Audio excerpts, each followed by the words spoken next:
Yes, and if everything's going to schedule, Mayor Johnson and the 46-member delegation should be speaking with the Holy Father, Pope Leo XIV, the first American Pope, Chicago born and bred, right now as this program is being broadcast in the Chicago area. This is called Porta al Perugino. This is the secured entrance to the Vatican.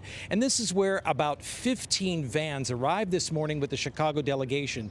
People representing the business community, the religious community, and city government. They came in this way, but Mayor Johnson entered through the front of the Vatican. He took in that impressive sight of St. Peter's Square and St. Peter's Basilica.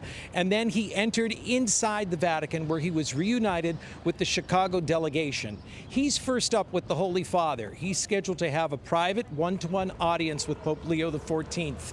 And then after about 30 minutes, the entire delegation is expected to meet with the Pope. And when we were speaking to those who are part of the delegation waiting to get inside, their excitement was palpable. Even though they were inside these big, heavily guarded vans, you could just see the exuberance on their faces when they took time to speak with us. Alderman Irvin from the West Side even held up a yellow T-shirt that said, "God bless the West Side." What a really energetic moment. Here are some of their thoughts just before they entered the Vatican.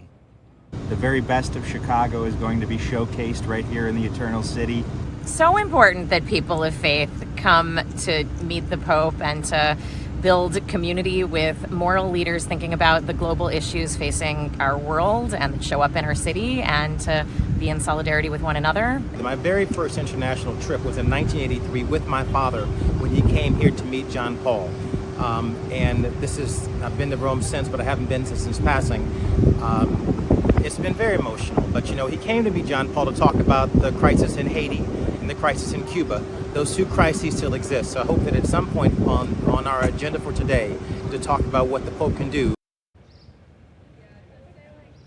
That, of course, there is Yusef Jackson, Jesse Jackson's son, the late Jesse Jackson's son, who now heads up the Rainbow Push Coalition. So what will everybody be talking about? Well, the Pope spoke on Monday in a historic statement. He apologized for the church's involvement in slavery dating back to the 1500s. Perhaps that's something they'll talk about. He's also been speaking about the dangers of AI and how AI needs to be disarmed. That could be something else they're talking about. And also, this delegation is showing to the Pope that they support many of his world initiatives for peace, for an end of war, for social justice. Of course, we're going to find out exactly what the Pope had to say to the delegation and what the delegation had to say to the Pope in about an hour or so. The press briefing is scheduled so we can sort of have our ear to exactly what was said and what might be the culmination of really an impressive visit on behalf of the city of Chicago and the greater community of Chicago. We'll bring you all of that information as soon as it's available, but till then, reporting live from the Vatican, I'm Vince Gerasole, CBS News, Chicago.